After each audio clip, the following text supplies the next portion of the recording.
Earlier today, the Rock and Roll Hall of Fame announced its list of 16 nominees for induction.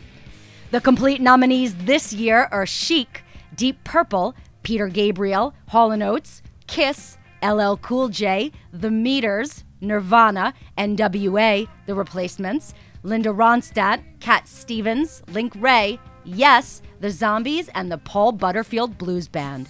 The list will be whittled down to about 5 inductees when all is said and done. Again, these are the nominees, not the inductees, and according to heavy rock fans, some honorees are a long time coming. This year, fans can have an impact, albeit a minuscule one. Beginning on October 16th and continuing through December 10th at 5 p.m. Eastern Time, the public can visit rockhall.com/vote to choose 5 artists they feel should be awarded the distinction. The top 5 as selected by the public will constitute a fans ballot that will be tallied along with the other ballots to choose the 2014 inductees. The 2014 nominees had to release their first recording no later than 1988, and bassist Krist remembered the humble beginnings of Nirvana. I met Kurt Cobain. He was a guitar player, and he had an amp.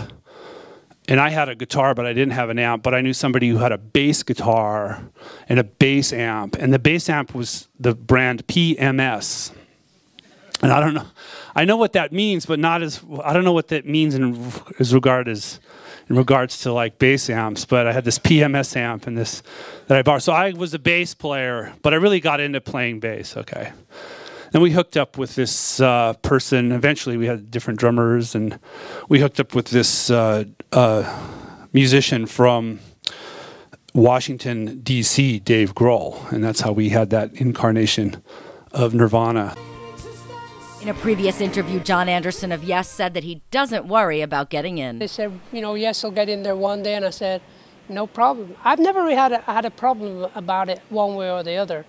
If it's going to happen, it's going to happen. I get all my gifts or whatever, I get them all ready. So if it happens, hey, that's cool.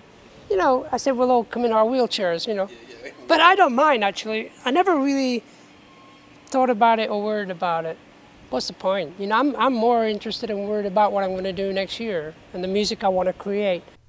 In a previous year, Kiss realized the forces keeping them out and the forces that want them in. Our views haven't changed about the Hall of Fame. I think everybody knows that we've been very ambivalent and really not really interested whether we're in or out. But there's a lot of people who've been fighting to get us in.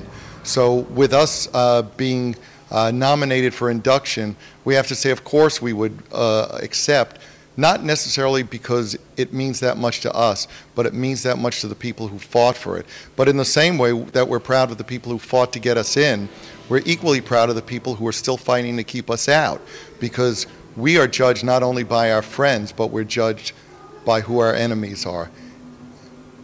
And you know who you are. The 29th Annual Rock and Roll Hall of Fame induction ceremony will be held in April 2014 in New York City, and it will air on HBO. Tickets will be available to the general public, and more information will be available on that a little later.